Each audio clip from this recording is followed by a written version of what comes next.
Welcome to Wisdom Within with Tina and Tonya. Today we are talking about what is holding space and then how and why we do it. Now, holding space is such an important but often misunderstood practice. So we're going to uncover that for you. So if it's a new concept, stick with us. We're going to talk about it, help you understand it because we hear a lot about that in the spiritual world and in the personal development community.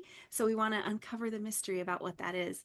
Before we jump in, I want to introduce myself. I'm Tonya, and I work with women who are experiencing a spiritual shift and feel called toward something greater, but they're struggling with self doubt and with trusting themselves.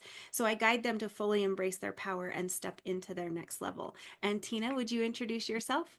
Yeah. Hi, I'm Tina, and I guide women over 45 to deepen their spiritual connection with through simple rituals, gratitude practices, and elemental wisdom.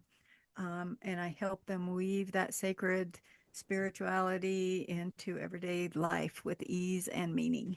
Awesome. Such important work. I love it. So let's just start with defining like what does it mean to hold space? And because it does sound really weird and it sounds really confusing if you're not familiar with that term. So let's start with the what if. Do you want to lead us in that what that is? So holding space is when we're with a friend and our friend is having some issues and it is just being present with them and allowing them to vent, allowing them to say whatever they need to say to be able to so that they feel heard and they feel seen and not trying to fix. So when we're holding space for somebody, we are fully present and we don't try to fix anything that's going on. We just allow them to have their experience fully, right? So Mm-hmm. it's not giving advice, it's not trying to solve their problem. It's just allowing them to have their own experience, however that unfolds. Mm-hmm. And I think we can also, in a way, fail to hold space when we're trying to take it on even their energy, where and and we'll talk a little bit about why we do this, but when we're absorbing their energy or trying to take on their emotions, we're also not allowing them to be present in their own experience. And while we want to soften that and we have those good intentions, that's really important to allow them to have their full experience and take what they need. So that's also one of the misconceptions in that is that we need to be doing that for others. um, but also with this whole idea of holding space, learning how to hold it for ourselves, because we're in a world where a lot of people just don't know how to do that for us. This isn't something that we're taught. In fact, we're not taught how to even manage our own emotions quite often, let alone be able to be in the presence of someone else who's having an emotional experience. And so knowing that there's we need to not, like, yes, there are people that can, but like being able to hold that space for ourselves is so important. um in fact, to me, it's probably one of the most important things we could learn. A practice that we could learn is to truly, how do we hold that space for ourselves? So we're going to go into that as well. Mm-hmm. But let's talk for a second why it's so important. And I kind of started with this a little bit, but um, that is where the change happens. For us to have that experience, for us to have that challenging moment, and that's where transformation really holds. That's where it goes. That's where, we've gone through this whole process and here we are in this like really challenging moment, but that is where healing comes. That is where transformation comes. And yeah, like what you had said, it's where they feel seen, heard, and validated. Bless you. Excuse me. Too much But smoke going really, on here. right. But when we think about, how that matters and why that matters, think about how impactful that can be for you. And knowing that that same thing is true for others, we can really sense what a difference that can make in our world. Right, right. And we talk about holding space in as practitioners. So we're both coaches. We're both Reiki masters. We both are practitioners. And when we have our clients in front of us, or when we have, we're working with those clients, that's how we work with them, is by holding space. And so we have those people who work in that capacity. So, you like your counselors, or um your practitioner, your energy people, your foot zoner, all those people. That's in kind of what they do as a part of their work. But so we talk about that, and we can, it's kind of like something that it's normal for us to say, well, I'm holding space. But when it's just the everyday person who, say you have friends, or you have family, or you have somebody who's going through stuff, then that's what this video is about, is just kind of helping you to understand what holding space is. Because I have so many people in my life who, when I talk to them, or I'm going through something, or something's come up, and I start to start to cry about it, or I start to be upset about it, and so many times they try to fix it, or they give me advice. So maybe you should be doing this, or maybe you should be doing that. When all I really need is for somebody to listen to me when I have these issues coming up. And that gives me the opportunity to at least, just feel seen and heard. So that's kind of um, how what this video is about, is kind of helping you to understand how um, holding space is a big um, is something that is really big when we're in community, when we're in, with family and things like that. So I don't Well, know and if it I made builds, any sense at it all there, does, but absolutely. And it really makes me think, like the word that I heard was trust. mm-hmm. It, you and I feel like we hold space for each other quite well, and it Right. creates a very trusting connection and relationship Mm-hmm. too, because I know that I can go to you. And even if, I mean, we're not perfect, right? So I might try to coach you through something or Yeah. offer advice just because that's where we are, or vice Right. versa. But I absolutely have the confidence to be able to like really recognize where that is. And then if I'm just like, I just need to share this, I could say that to you, but I feel like we just do that Yeah. naturally for each other. Right. So we have good examples here. Let's learn about how this works. So let's talk about how to hold space for each other or for others. So Mm-hmm. this is where like part of my life's work is presence. It is the Right. present in the moment, and it is the card that we pulled earlier. How interesting is Yes. that? So, presence over problem solving, Mm-hmm. and that power of simply listening to the other. Just listening without the intent to respond, Mm-hmm. without the intent to teach, without the intent to teach them the lesson, because Right. there's always in our world, there's a belief that in order for someone to learn a lesson, they have to be taught. And that is, I mean, and we see that, right? We teach our kids the ABCs. They go to school where they're taught how to do math and how to properly structure a sentence and all the things that they learn there. And it's coming from teaching and lessons. And this is the opposite of that. This is not requiring ourselves to make this a teaching moment. Um, I really feel like that's an important piece there. Yes, definitely. And, when we're trying to fix that, when we're trying to fix, things, or give advice, or sometimes what happens is it's, you have a family member or whatever will be like, "Oh, I told you so," which that that that really ruins the connection, right? So you're not able to make that strong connection. And that's just like what you said earlier about trust. When we're able to trust in each other and trust in that connection to that person, then that helps us to grow. So if say, I had an issue that was going on, and I came to you and I'm like, this is what happened and blah blah, and you allowed me to just say it, and that's it, and let me have my experience. I grow through that experience. You know, sometimes, like what you said, we think that there's often that we think we need to teach or whatever, and we don't. We just can hold space, and we can be there for that person and allow them to have their experience so that they can grow through it.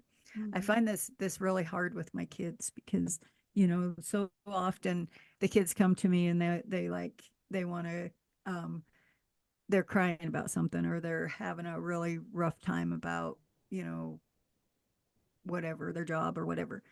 And I have to really work hard at just listening and allowing them to be in their experience and whatever. And then if they ask me for advice, I'll give advice. But for the most part, I just am like, I'm listening, and I'm like, okay, I hate that this is happening for you or whatever, and so, but it's hard because, and we are, taught that we should be, especially with our kids, that, we're teaching, we're always teaching, but no, they're adults. My kids are adults. They have to go through that experience, Mhm. even as little kids, they have to go through their certain experiences on their own too, or not on their own, but, Mhm. with that, encouragement, or that holding space from us, Yeah. so. And I love that you brought that up with our kids because I think, number one, as moms, we have this expectation and an outside pressure to fix it. Mm-hmm. Come to mom and we'll kiss it better. I mean, we've been Right. teaching that since they were itty bitty. And so there is that. But what we forget is that our presence is what they want, right? Like they just want to be by mom, or they just want to Mm-hmm. share this with mom. And it is so hard to allow ourselves to shift from I know what's best for you to I trust that you know what's best for you. And that's a very, as a mom and helping raise your kids, even though, I've got two adults, I've got one at home, and I have to know that I don't know what's best for them. I Mm-hmm. I might kinda, but if I really know what's best for them, what is best for them is to learn from their experience. That Mm-hmm. is what is best from them. Not an I told you so, not let me tell you how to do it and what you should have done. It's not me giving direction. It's me saying, I trust you to figure it out. And that's so Right. freaking hard because we can see the train wreck coming a mile away and we might Yep. know what they could do to prevent that, but if I share that with them and I prevent that experience from happening, they're still going to have to learn the lesson. So they're going to continue repeating a similar experience until they figure it out. And how do we learn the best? We learn the best by learning from through our experience, whatever that may Right. be. Right. And so really shifting from I know best for you to you know best for you is one Mm-hmm. of the most empowering parenting things we can ever do with our kids. Right. Yeah. And it's hard as And I hell for us. yeah, definitely. And I think that's the same in, in relationship, and in friendship, and our relationship with our spouse, and our relationship with our, family. I think that's the same, that, um when we're close, when we're in those close relationships with people, we tend to want to give that advice, or we tend to want to fix things or whatever. And in reality, it's best if we can just hold that space and allow them to have their own experience. Yeah. And I think with that and tying it into this topic of presence, Mm-hmm. we can ask them, what do you need right now instead of Yeah. here's what you should do. But on the receiving end, if I'm in this space, if I'm having a moment of some sort, really getting present with myself and asking myself that question, what is it that I need right now? Because then I'm coming to this conversation with a friend or with a family member or something from a place of, here is what I need. And that is really important because so often I just need you to make me feel better. Well, okay, how can I do that for you? Like, Mm-hmm. because sometimes making me feel better is listening. Maybe it's brainstorming. Mm-hmm. Maybe it's feeling with me. maybe, like there's things that I could ask for, but it's really important for us to know what it is that we need, because then we know what to expect for the other. I know there have been times in my support that I do provide for people where they're like, I want you to take it, I want you to make it better. And it's like, Yeah. uh, not even possible, right? And that puts a shift in the dynamic as well, because if I mean, if they're like ideas, advice, thoughts, yes. But if it's I need you to fix it for me, we can't do that. And 90% of the time when we get into that situation and then we start offering advice or tips, then they're in a space where they're like, I've already done that, I've already done that, it doesn't work for me, I can't do that, and here's that why is why. And that creates a really challenging, again, lack of trust on both sides, because now me as this person who's participate the friend, right, I'm the friend that they're coming to, and I get into this spot where I'm like, you actually don't want me to help, you just want to dump it and you want me to kind of take on that stuff for you, and I'm not, like, you have to figure that out. And it's one of those, we've all been in those situations where we have offered advice and they shut it down. They say why it won't work. And it's like, then why are you even speaking to me if you don't want to hear Mhm. it? Right. So I think that mutual, that goes, the trust goes both ways. Right. Um, don't ask me if you don't want to hear what I have to say. Right. Right. And then on Right. the other side, it's like, I wasn't asking. So we can see how that mutual trust can really be built and be made very, very strong when we know what we need and that other person knows how to hold that space for us. So I think Mhm. that's really kind of cool to bring up as well. Definitely. And when we can start to create that space for others too, so like holding that space for people is creating an environment where they feel safe and that they feel and that they can express themselves. So that's the same thing. And then just always making sure that your body language is totally present, that you're looking them in the eye, that you're totally allowing, knowing, or showing them that you are fully listening, that you are, so that they, I had an experience with this one time, and it made me like realize how um unpresent we are, with people. I went to a friend's house, and we were visiting, and her phone rang, and she ignored the phone. We were talking right straight, and she ignored the phone.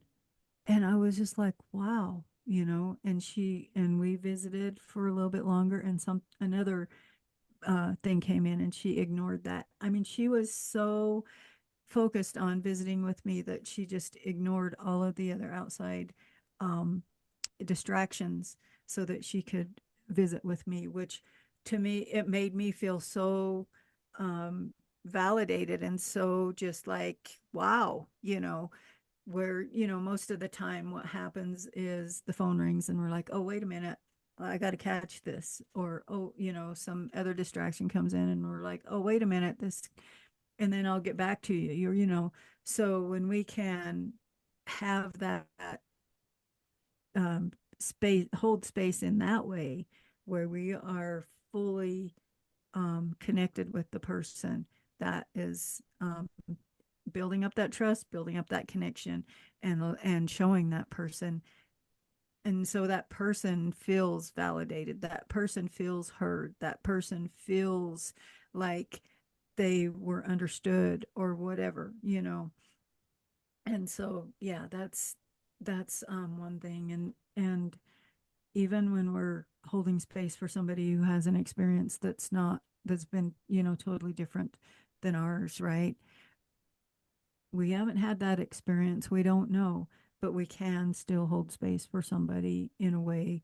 And that's what it is. It's just being present, listening, and allowing them to have their experience, allowing them to, and it's always with that intention of um allowing them to have their experience, but also, you know wanting them to feel heard, and wanting that person to feel like when they come out of this, how did that person feel, and so yeah. Yeah, did they feel like they mattered after having a conversation with you, Right. Or did it become about you and your knowledge and wisdom Yeah. that you wanted to impart? Right. And I think it's important as well to look at our body language, like, because our nonverbal communication is way more than our what we actually say. Hmm.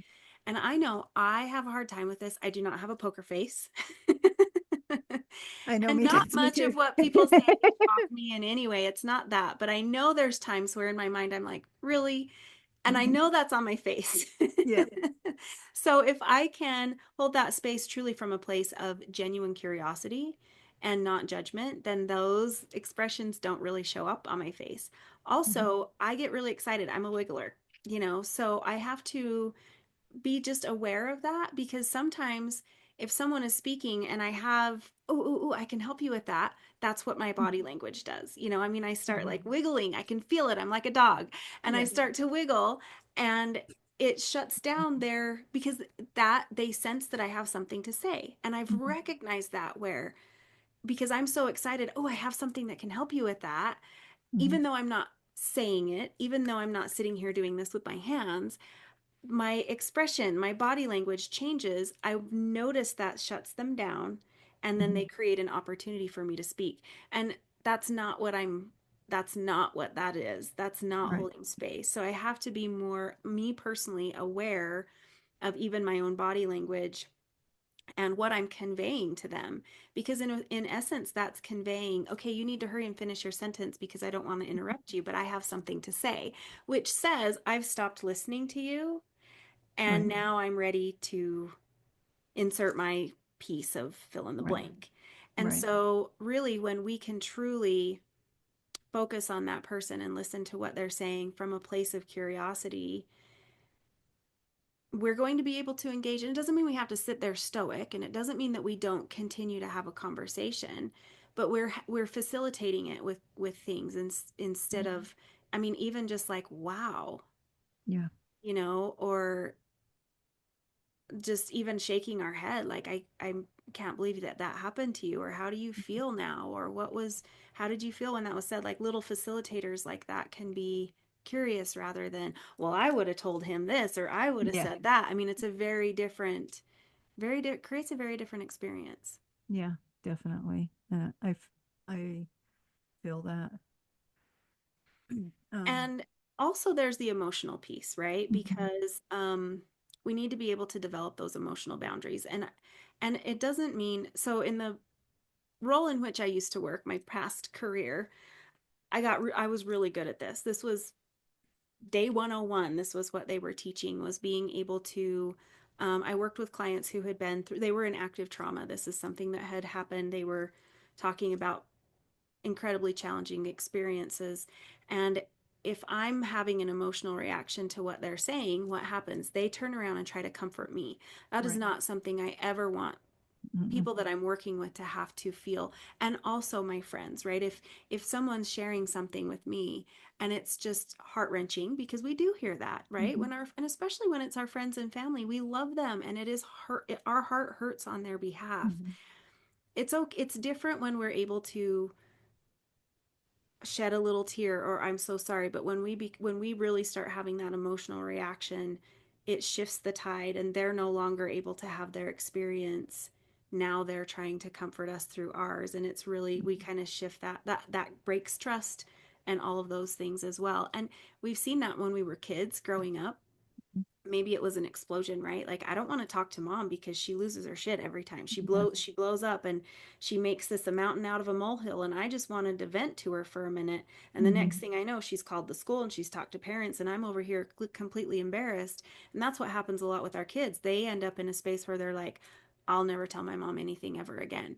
And Mhm. moms have no clue and dads, but they have no Right. idea that that's what's going on. And it's like, you had an emotional reaction that was amplified, and the kiddo's like, great. Right. Right. Right. um so really it's learning how to be able to be present with that person without bringing it on. And there's a little Mhm. bit of an energetic boundary there that you can sit, reminding yourself that this isn't me, this isn't my Mhm. experience.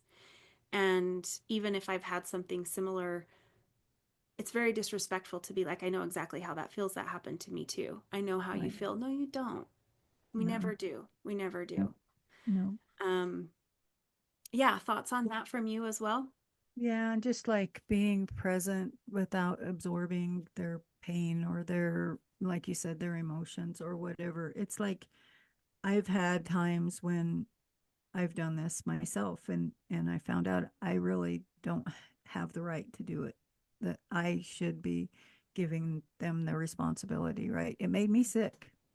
So I had, an experience when I took on a lot of um energetic, emotional, all the things from my family when my dad passed away.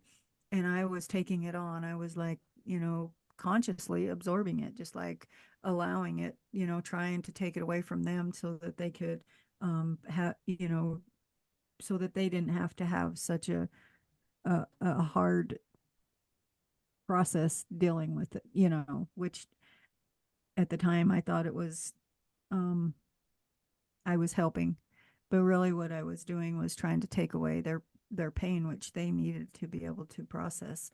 And and what I was doing was amplifying it, right? So I'm amplifying it out and making it worse. And it made my body sick. It made me physically ill.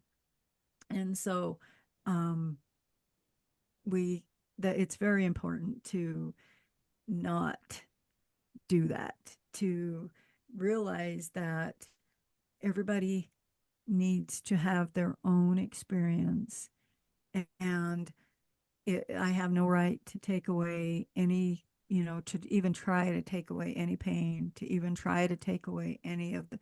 And this is hard when it's family. It's hard when it's your kids because we want to absorb all that pain. We want to take it on. But what we're doing is we're, like what you said earlier, we're not allowing them to have their experience. They're going to have to learn, or they're going to have to experience more of it to be able to um, deal with that, or to be able to learn the lesson, or be able to do the go through get through whatever they're getting through. So yeah, there's that, just kind of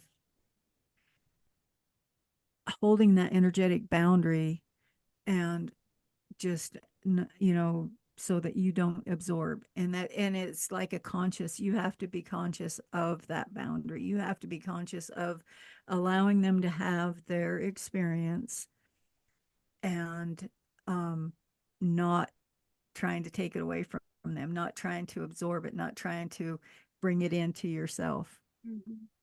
And that's part of, we talked about energetic hygiene in one of our videos, and that's part of what that is like creating that energetic boundary, or holding the energetics. And I even like the smoke, and using our sage and clearing that after we get done talking with them.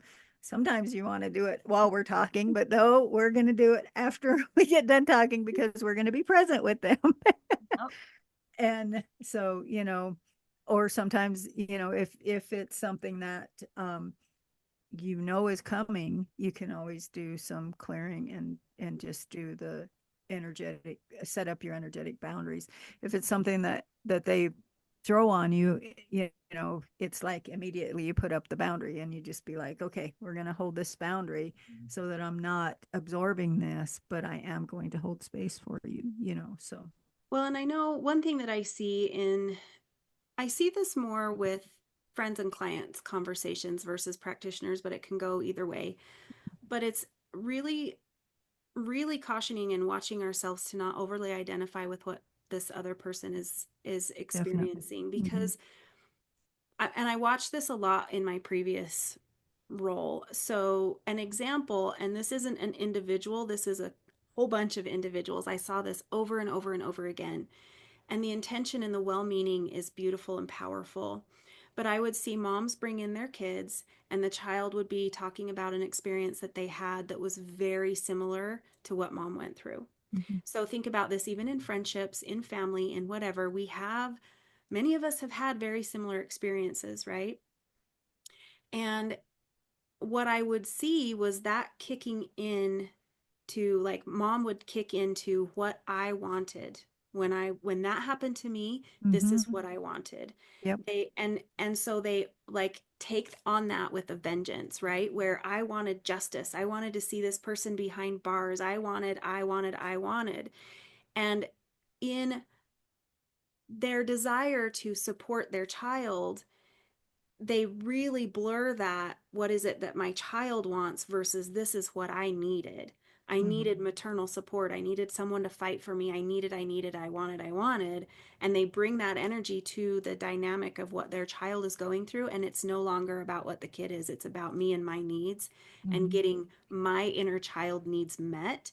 And we would see that that was pretty common to be, you know, I don't want to say overly supportive because that's not it, but it's taking over and it's now becoming about me, and it's no longer about the experience that this person just had.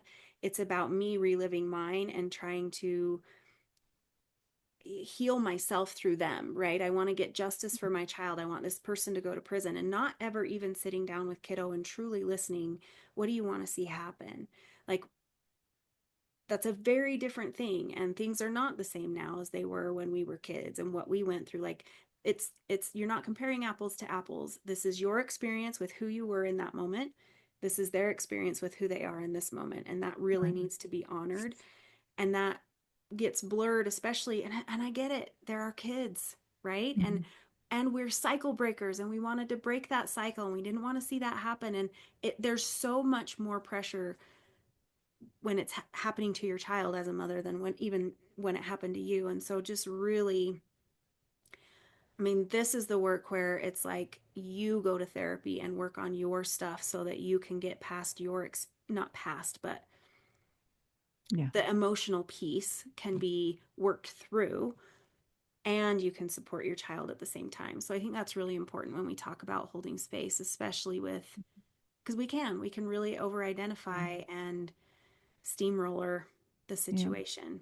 Yeah. And that, I mean, we can do that with friends too, and family and anybody that we're speaking to, clients. I mean, how many times like you get on a Reiki table and you have somebody that has a very similar experience than you do, and if you're not um able to hold that space and not not identify with it, then you're blurring that line with the practitioner part of it. So yeah.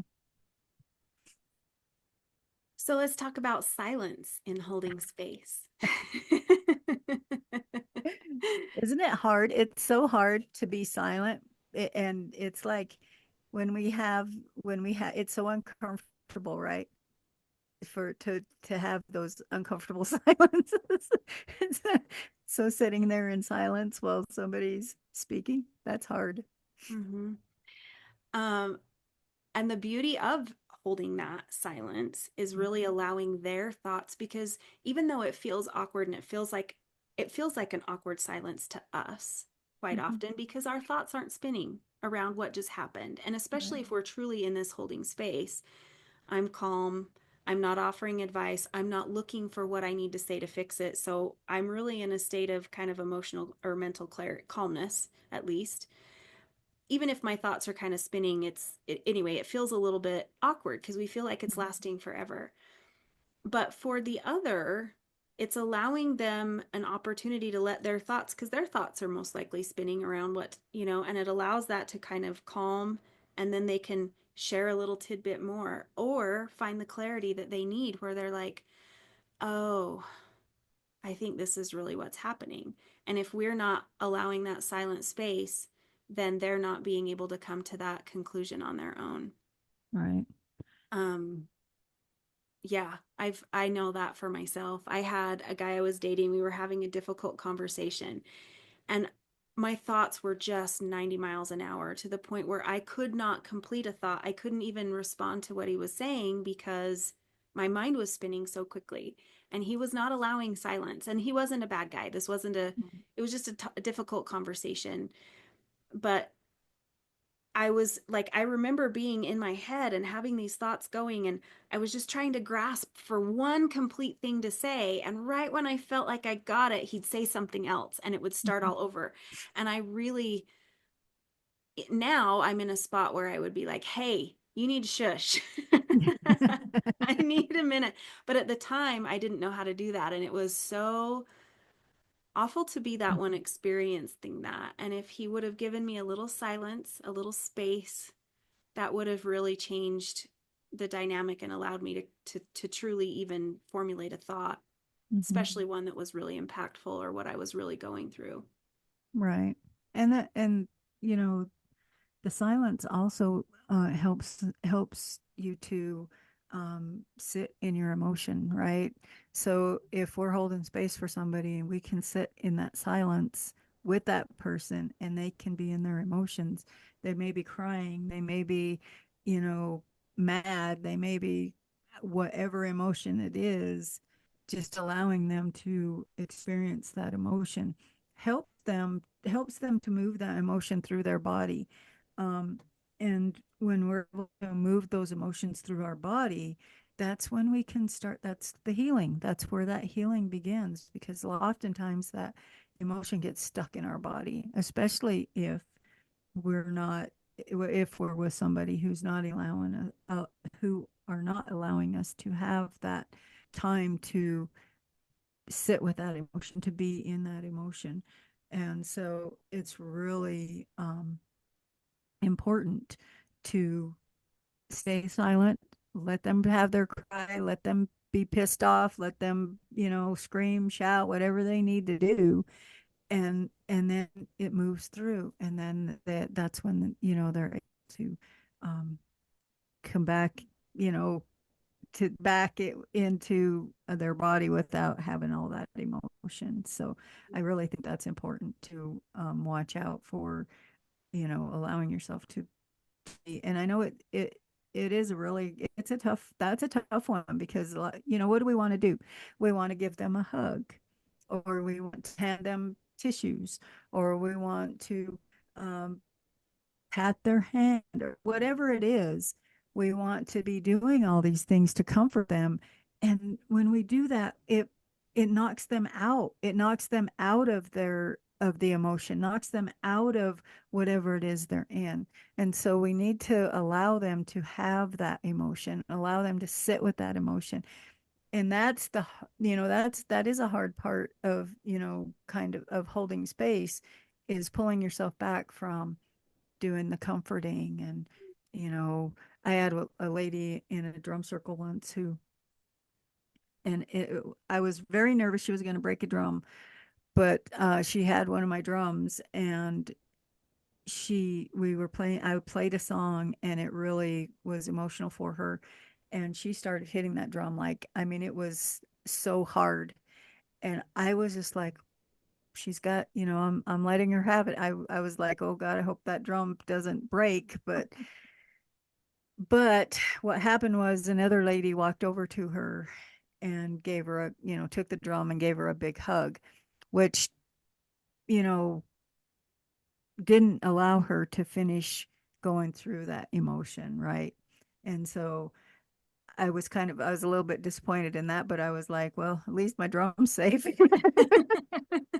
Well, I love the way that you But worded that because, like, intuitively knew that eventually she would quit, right? yeah, And we all know this. Like, yeah, eventually, like, it's going to soften and subside and be mhm, complete.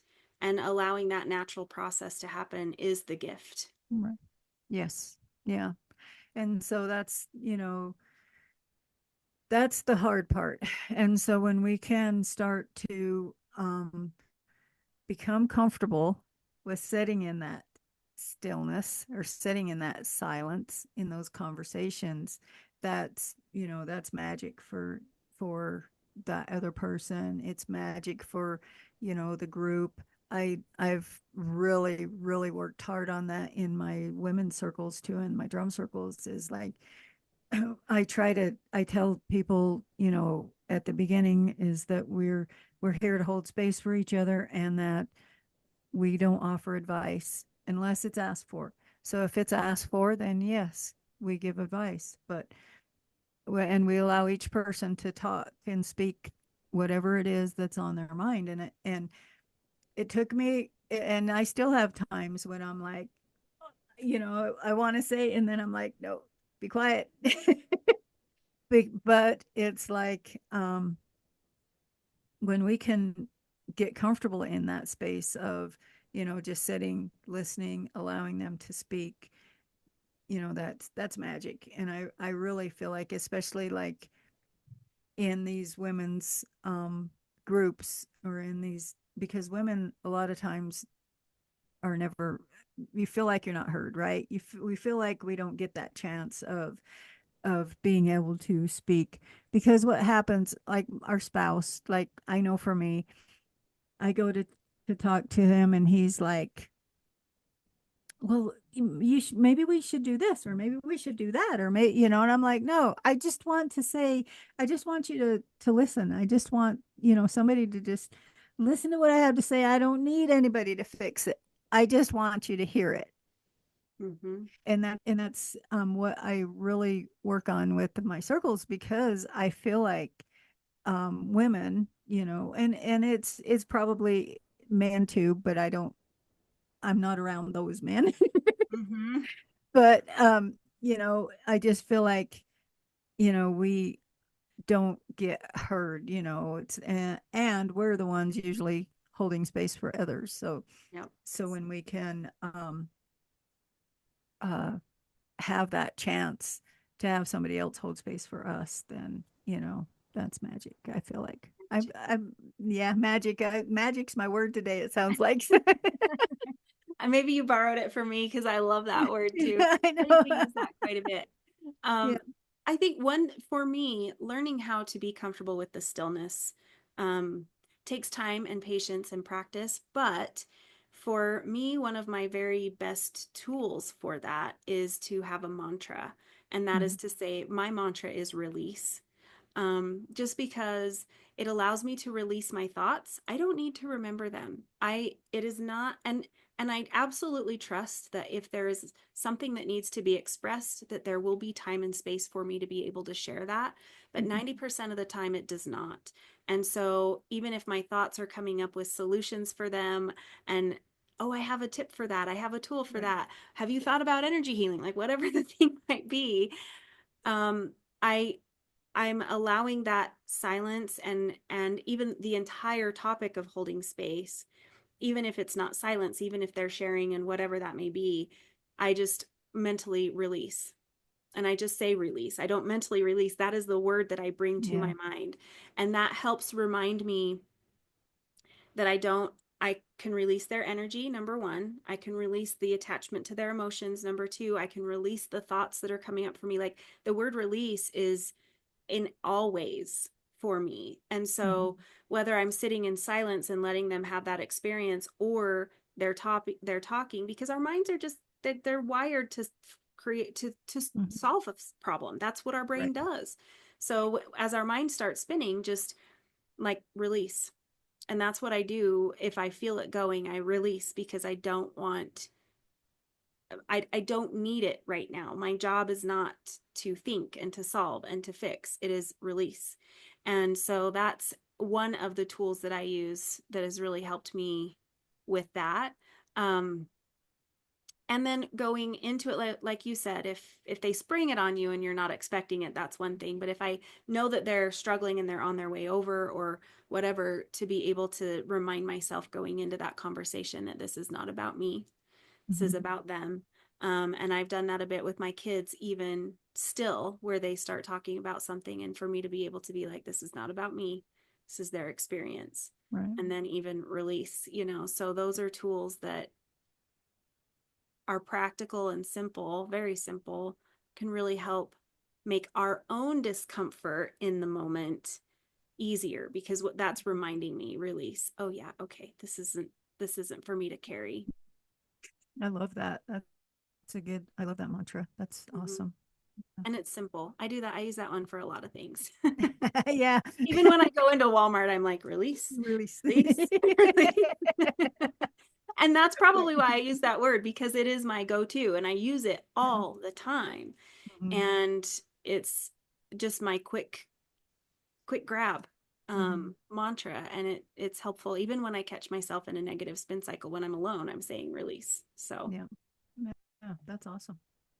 let's move into what it looks like to hold space for ourselves. That is a whole nother type of magic. Yeah. so we're as women, we are um so used to holding kind of like what I said earlier, we're holding space for everybody else, um and so we forget to hold space for ourselves, right? And that's part of, I think, part of self-care, but it's also um something that's very important. We have to learn to be able to hold space for ourselves. So what are some of the signs that you need to hold space for yourself? Oh, I'm like, I had 50. Okay, we'll just start with a few. So for me personally, um, I recognize patterns that I fall into, and you've seen them in me as well, but I almost start binge learning, binge reading, learning, and I'm fixated on solving this issue for myself, but I'm trying like everything. You know, if it's something around my business, I'm learning additional certifications or learning about how to make this energy healing technique even better. And then which I do love to do, and that's not a negative thing for me. And I love to hone my craft, so to speak. But I will be reading this article and then I jump to this business strategy and entrepreneurship and then I jump into money mindset and I've got like 6 books that I'm reading all at the same time and 15 tabs open on Google or whatever and I that is a sign for me when I'm in it creates almost like a frantic energy within myself that and I'm overwhelming myself. I'm mentally overwhelming myself. I'm emotionally overwhelming myself. And I'm not letting myself actually even integrate or even acknowledge what it is that I'm reading and learning. And if I just did this one thing, I could complete that and my mind would check that off as complete. But what happens is I end up with all these mental open tabs. And people talk about that being, symptoms and sign of ADHD. But for me, it's like, I'm not taking the diagnosis of that because I know what's happening and I know I'm no, I can come and do these things. For me, um, it's when I'm trying to overly fixate and solve an issue and solve all of it all at once and numb that feeling of fear or stress or whatever that's coming up. So in those situations, that's how I know when I need to hold space for myself. And that is really all these practices, listening to my thoughts without trying to solve and fix, just everything that we would do, like what we've discussed for someone else, not getting overly identified with the emotional piece, but feeling it and allowing it to be there. Um, just all the things that we've brought up is that's what I need to do to help that for me. Mhm. Um, but that's definitely what I mean, I'm staying up late, and it's just, I mean, the only way it's like mental overload and frantic shit Mhm. in my head. That's the best way to describe it. Yeah. Frantic shit in my head. Yeah. Oh, I've been there. I've done that myself too. I've had that same like that. And I just realized that I haven't had that for a while. So that's cool. Hey. But but the one thing that I do notice for me is that I just neglect my needs, like physically, spiritually, mentally, all of the things. I start neglecting that and I start numbing out. So I'm either numbing out with food or I'm numbing out with my phone and scrolling, doing the death scroll through social media, all of the social medias. I mean, it's like looking at every, from YouTube to TikTok and just, numbing or, Netflix, sitting and watching movies on Netflix and just ignoring those needs, that ignoring what I need, ignoring that I need to take better care of myself, or it's all those things. That's the worst for me is when I'm not holding space for myself, then I'm doing that, and the numbing is probably the biggest thing for me. And it's like, um yeah, I think, but you reminded me. It's like a couple of years ago. What was I had thought I was like, I think I'm ADD. I think that's where my daughter got it from because she's ADD, and I was like, holy shit! I'm 60. It was when I turned 60, and I'm like, I'm almost 60 years old, and I'm just realizing this, because I would get frantic in it would be like I'd go through, I'd be doing binging things just like what you said, binging things, binging, and then I would go through these frantic times when I'm like, I got to do this, I got to do that, I got to do this, and now it's more of just noticing the neglect, noticing when I'm just allowing myself, to numb out. Hmm. So, And I think too, for me, there have been, so in, again, past relationships, but there's been, I mean, okay, so number one, I was in the wrong relationships, right? So there's that minor detail. But I remember really feeling like I wasn't being seen. I wasn't being heard. And I remember having a phrase that would repeat in my mind where, what's the point? It doesn't matter anyway. And it like applied to me speaking up for myself, sharing about things that weren't okay. But it was also my needs, my wants, my passions, like nothing mattered. And it really felt, I mean, that's a shitty way to feel. And, and yes, I was in the wrong relationship, plural. I had that more than once.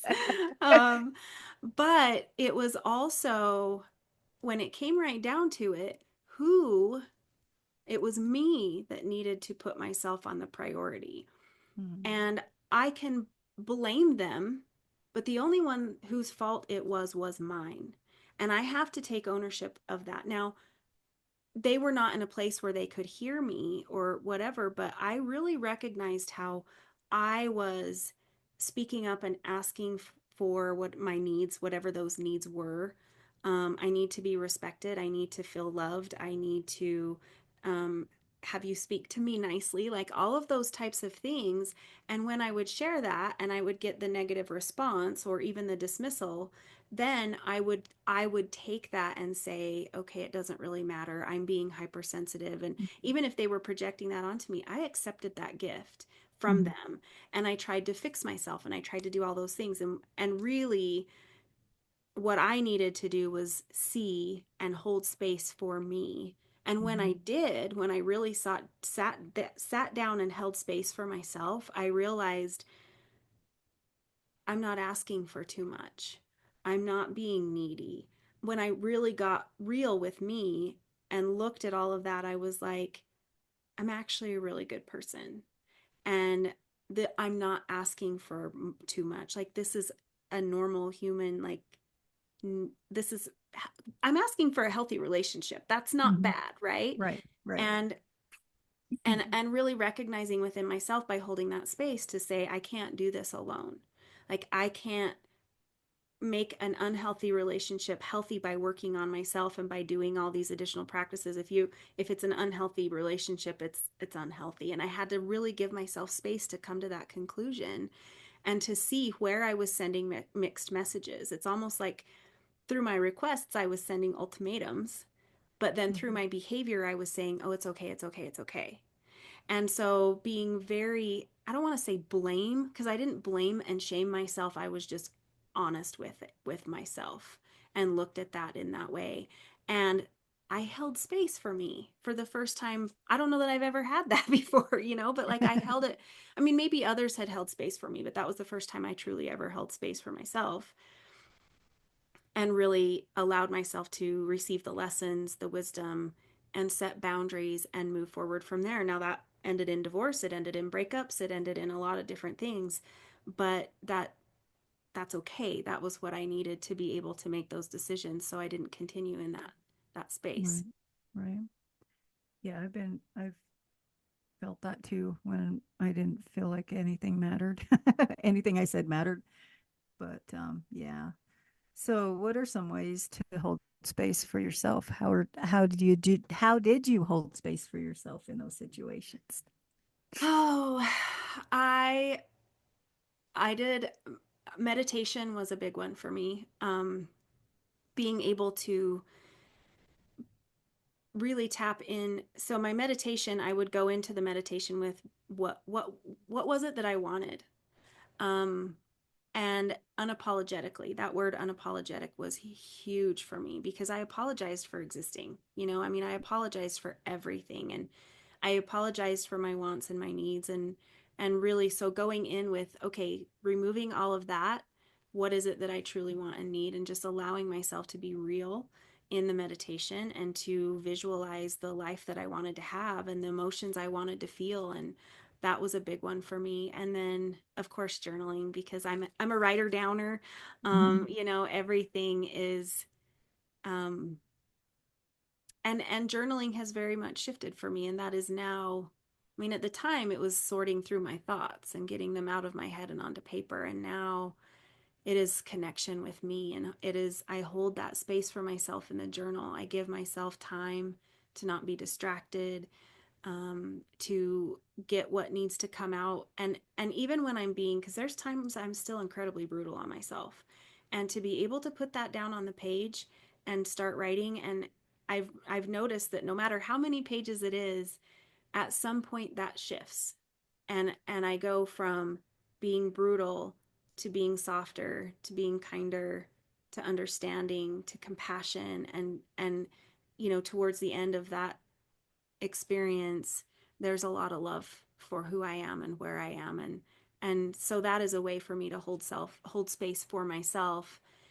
And I'm allowing myself to be really mean because that's how I feel in the moment. And then I'm allowing myself to kind of work through. And that just happens organically. I don't set in to say, okay, now I'm going to be nice. I just, it's very organic. And my journal is it's become a very sacred space for me where I can get in and hold space and work through and find that self-love as well. Mhm.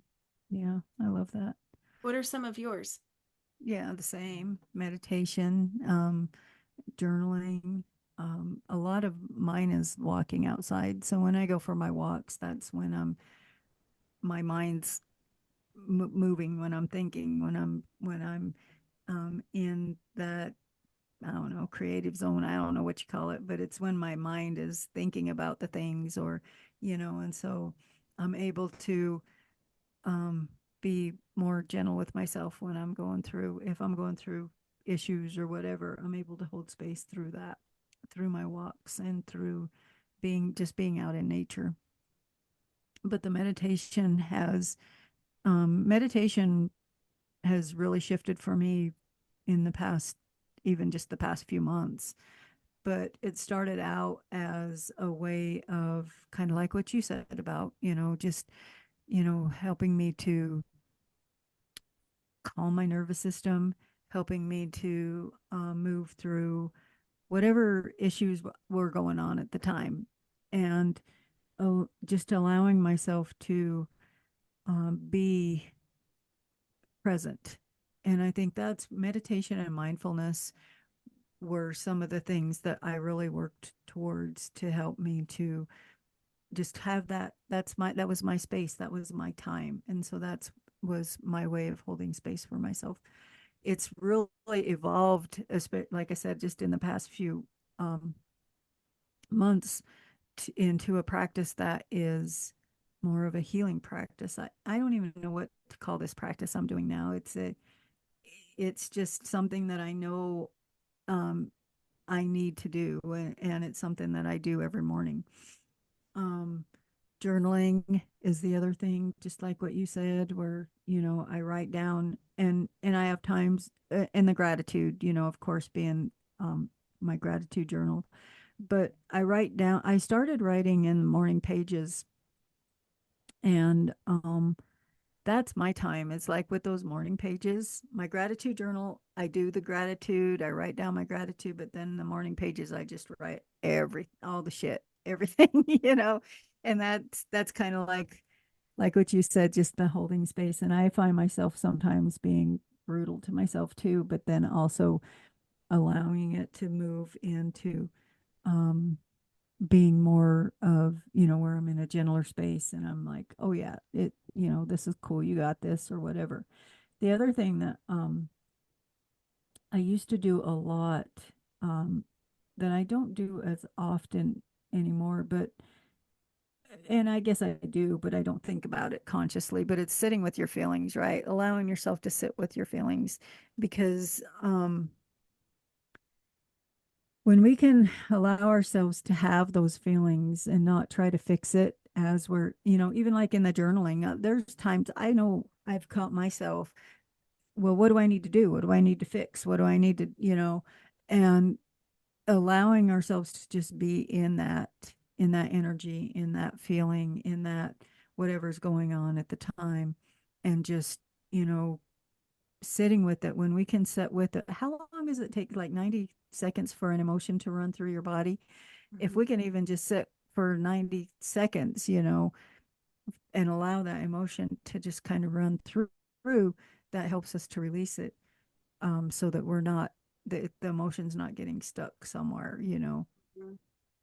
And so, um, and I guess I do that, but it's less conscious than it used to be. Used to be consciously, I'd be like, I'm going through these emotions. I got to go into my room, my office, and I'm just going to sit with it. And now it's like, well, I'm going through this emotion, and it just kind of moves, and I just allow it to move through. So I guess it's something that I've learned to do Mhm. more unconsciously now. So Yeah. yeah, And I think, and again, words are my thing. I mean, I even say that I'm like, we cast spells with our words. So what are right. we casting? And for me, it is one thing that has helped me with that emotional piece that you just described is I will say to my mind when my mind starts going off on, because I got a lot of words going on up there. That's what I do. And so I will say in my mind, I'm not following that chain of thought. Like, I'm not going to follow that chain. I'm not going to allow, I don't need the thought to go all the way through my body. I need the feeling to go through my Mhm. body. And so if I say something like stop or change, I've noticed it has a tendency to stop the feeling, and that's not what I want to do. So I just tell myself I'm not following that train of thought. It's not happening. Mhm. But then I can still allow that emotion and the feeling and the sensation, whatever needs to be there, to be there. But then I'm also still not stewing it up and like stirring the pot and making it Mhm. worse by allowing that rabbit hole thought chain to go off because it will go all over forever. So Mhm. I just like when I catch myself in it, I'm not following that train of thought. And I'll say that and then it comes back and I'll say it again. And it's kind of like you, like the more we practice it, the more Mhm. automatic it becomes, the less those types of thoughts come up even because we're showing our body and our mind that we're not, this is not where I want to go. And I'm Mhm. creating a new, and then I don't end up beating myself up as much. I don't start blaming other people or blaming myself. I just say, I'm not following that thought chain. It's no. And then, but I can still allow and honor the emotion that's there. Um, Mhm. but that's a one that I've been using more recently that's Yeah, helpful because then I don't get stuck in that mental spin cycle. right. Yeah, I love that. Mm-hmm. Allowing yourself to choose those feelings too Mm-hmm. sometimes. Yeah. Because sometimes what happens is we default to certain feelings, and and they're not doing us any good, you know. And so we can choose, Mm-hmm. and allowing ourselves to choose those feelings helps us to, and that's another way of holding space for ourselves is, what am I choosing today? What am I choosing to feel? How am I choosing to be? How am I choosing to show up in this world? So, Mm-hmm. I love it. I love it. Um, So I'm thinking of, even looking at the ripple effect when you learn to hold space. And I've noticed that, I mean, to my core, I I want to improve myself for my own reasons because I'm worthy and I deserve it and I get mhm. to. And a very, very close second is because I see the benefits with my kids. And that is part of why I do what I do, is I want to be able to help other women lock into who they are and come from that place of authenticity and power, not only for ourselves, but because that translates and has a ripple effect with our kids and our partners and the whole planet, right? And Hmm. so when we look at how holding space for ourselves, like what's the ripple effect of that? It's infinite. Hmm. There are some that we'll notice. We'll notice how we feel. We'll notice that that makes a difference within us. But then we'll also notice the shift as our kids, our interactions with our kids, potentially even teaching them to hold space for themselves. And like that's generational, right? Talk about generational. We talk a lot about generational trauma, but we don't talk a lot about the generational healing that's passed down as Hmm. well. And that's what we would be doing, is breaking that cycle and creating a new ancestral healing. I mean, Right. that's talk about ripple effect. That's huge. Hmm. Yeah. Yeah, definitely. I got nothing. Sorry. All my good. brain It's all my good. brain shut down for a second. Your brain was like following the ripples, right? Yep, it was. I was like, off with the ripples. Yeah, but I think too, like you don't have to learn how to do it for yourself before you can do it with others. It's just you can do both simultaneously. Right. It's starting wherever. Yeah. But even being like, you think about holding space for a friend or a family member, and that creates a ripple effect, and it does the same for them and their prosperity and all of their um, lines as well, and it's really impacting. I mean, Right. like I said, the ripple effect is infinite. Yeah. No, and we're teaching because, when we teach Reiki, and in our class, that's one thing. One of the things that we teach is how to hold space, and it just like you said, it's going to ripple out, and especially with our Reiki practitioners, I feel like everybody should have Reiki, but I agree. um I think, with them, it just like, helps to, create that ripple effect, just like what you said. And it's just like, I don't, it's so big. And I love that, holding space for, teaching your kids even how to hold space, and family and whatever, and how it ripples out. I love that idea. I'm just kind of in my mind, I'm just seeing the ripples everywhere, Yeah. and it's like, And the ancestors are like, yay, yeah, we're yay, yeah. but I think to me, this is what, so when we think about impact and we think about things making an impact, we think they have to be huge. And yet, something as small as a pause, Hmm. something as small as allowing someone to have their experience with you, and remembering that my presence there is enough. Your presence there is enough. We don't have to do any more than just be present in that Right. moment with that person. That's it. And we don't think that that's enough, Hmm. because in our ideas, in order for us to help this person, we have to deliver something huge. Gotta be And huge. it's Yeah. like, no, my presence is enough, and that is all. So many times that is all we have to do, and the impact is huge. Hmm. And so for me, this idea of holding space is helping us to release that conditioning, that more is more, that bigger is better, and that really we can just be there. And that is enough to create an insane amount of impact for that Hmm. individual and all the ripples that we just described too. Right. And the effects on the emotional, the physical, the spiritual, the energetic well-being, it's just like those effects it's infinite. It's like, when just like what you said, when we are able to be present with that person, and that's all they need is just to be there.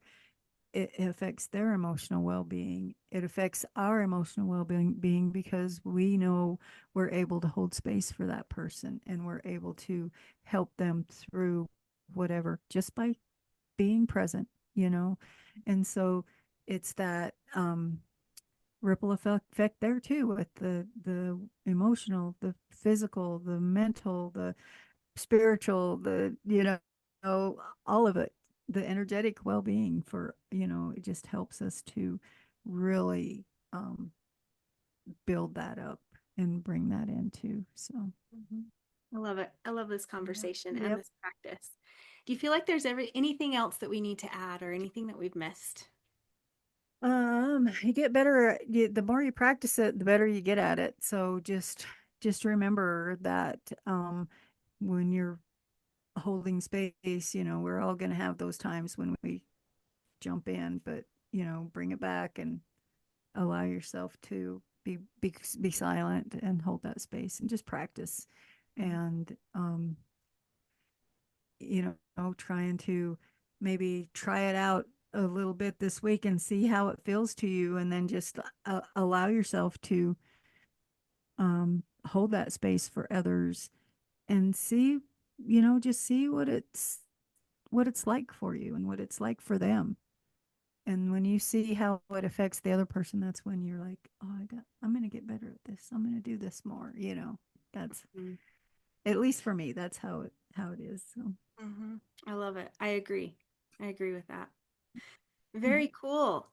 Well, I think we're complete with this one. Do yep, you feel complete I with this agree. one? Awesome. Yep. Okay, so if you would like to work one-on-one with Tina and I, or just see what we have available, what offers we have, you can check the description. We've got links on where you can follow us and find ways to work with us. All of our current details are in the description below. And please do us a favor and share this with others if you find this is beneficial. And I even like to say, share it with someone and say, I want to be able to do this for you, or let's practice this together. I think that would be a really great way to be able to build and strengthen connection with a friend or family member as well. Yeah, definitely. Awesome. All right, we'll see you soon. See ya.